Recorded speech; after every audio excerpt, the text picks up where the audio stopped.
Welcome back to the channel, guys. I'm Sheldon, and this is Behind the Enthusiast. Today, we are going to be talking about the 2025 Sportster S from Harley Davidson. Now, this video is going to be kind of in response to last week's video, which involved comparing the FTR from Indian to the Sportster S, and based on some of the comments from that video and my own conclusions at the very end, the Indian FTR was definitely the pick from those two models.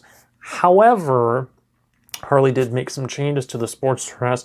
So in this video, we're going to be answering the question, did Harley improve the Sportster S enough from 2024 to 2025 to make it a model that you guys might actually want in your garage?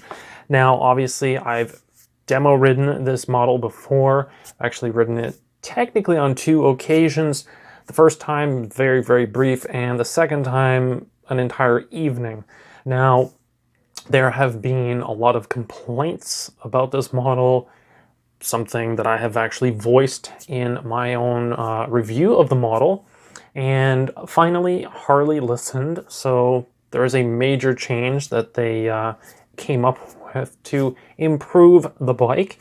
So first things first, the price of the bike, the MSRP is $18,699, which is $1,300 less than the 2024 model. So we are saving some money. So we went from more or less 20 grand down to $18,700. Now, $1,300 is still a pretty good savings. I don't think that's anything to really, say, it's not enough. No, I think it's actually a pretty decent amount, especially when you get into the paint color options. And this is kind of where you can trade off on that. Basically, you get some really cool paint options or a really, really cool custom one that Harley is now offering on this model. So when you think about it, the price reduction is definitely a positive thing. However, the bonus colors are even better with all those additional changes, which I'm going to mention very soon. So color-wise, we have Billiard Gray, which is the standard color. And the thing I want to note, the tank badge has been changed this year, and it looks really, really good. It actually looks especially good on Vivid Black, which is going to cost you guys an additional $625, which is, still pretty reasonable. And to be honest, the Vivid Black, I mean, it looks so good, especially with the changes that they made to the bike. One of those changes is that the powertrain is all blacked out now, so it looks really, really good in Vivid Black. It's basically, well, the only thing you really need to change on it would be the mufflers on the bike, which are still a polished aluminum, I believe. And so if we could get some black slip-ons onto that, maybe some aftermarket ones, this thing would look super, super sharp. So Vivid Black, definitely a great option. However, Brilliant Red, an additional $1,000. And to be completely honest with you guys, when we look at Vivid Black as being a base model color and Brilliant Red actually an upgrade from Vivid Black, when we look at the old colors, because not a lot of us are too happy about Billiard Gray being a base model color now.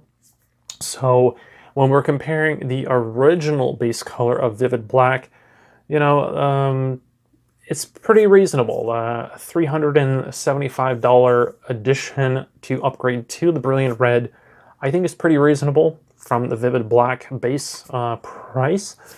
So Brilliant Red definitely looks really, really sharp. And again, that tank badge really fits well on this bike this year. I'm hoping that they keep this tank badge around for quite some time into the foreseeable future.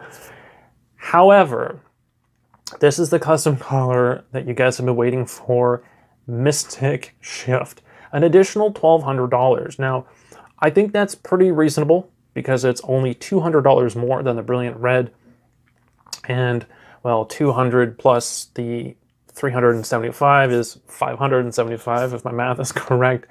So compared to Vivid Black, it's pretty reasonable. It's about double the price. However, Mystic Shift is absolutely crazy. This paint supposedly goes from a dark gunmetal to purple to blue, and wait for it, even orange, supposedly, when out in the bright sunlight. Now, this is something that Harley claimed on their website. I haven't personally seen the bike, you know, both inside and outside the dealership to really compare and confirm this. However, the dark gunmetal, I would say that's kind of hard to see, because when I've looked at the paint very briefly, I haven't really looked at it a whole lot, the blue and the purple elements definitely stand out, and the metal flake definitely stands out as well. However, the big change for the Sportster S this year is not the paint options. It is what I just mentioned a minute ago, the blacked out powertrain. Harley finally listened. They got rid of that bronze. I absolutely hated the bronze. And I'm sure a lot of you would agree with me on this, that the bike looks so much better. And of course, you've also got some red accenting on there with the letters. And on the left side of the bike, we also have something that I personally requested, which is red spark plug wires. Spark plug wire cables there. They are red and really suits the bike. This is also on another model that Harley came out with this year. And it definitely adds a nice punch of color, not too much, just a little bit. Really ties in well with the bike. So in terms of the aesthetics of the bike, the thing looks absolutely amazing. Vivid Black, Brilliant Red, and Mystic Shift, all three solid colors. Don't get me wrong, Billiard Gray is still really nice if that's what you're into, and you don't even have to pay any extra money for it. But in terms of the Sportster S looking really nice this year, I give it a 10 out of 10, 5 out of 5 stars, however you want to rate it. Absolutely looks really sharp. Now, some of those additional changes, which you guys are probably been waiting for, again, this is something that I complained about, and that was the suspension. I found that no matter which way I changed the dial, whether it was up, down, midway, quarterway, it didn't matter. I couldn't find a comfortable setting for me, and there were some other people who were complaining about this as well. So what Harley has done, in addition to the aesthetics upgrade, they have changed the rear suspension. So we have that three-way adjustable shock with a 60% more travel. So 60% more travel in that shock. So 2 inches is now 82 millimeters. And apparently this doesn't impact the seat height, which is really nice. So for a lot of you guys are thinking, hey, we get 60% more travel. Ooh, the bike's probably higher. Apparently not. So that's definitely something that you guys are going to be happy to hear, because you can still throw your leg very easily over the Sportster S. That is one of the things that I noticed. It's very low, which obviously it's a very sporty bike, and that's kind of the whole point behind Harley getting rid of the Evo Sportster and coming out with the Sportster S. They're trying to bring back the sport in a Sportster, and right now they've definitely, you know, listened to some of the complaints from, well, customers, myself being included in that group. So aesthetics, absolutely amazing now. The adjustable suspension, both front and rear. I think that is it for changes, but we have a really well put together bike right now. So I will be interested in, well, getting on the bike again, a 2025 model or 2026, just kind of depending on how the demo program goes this year.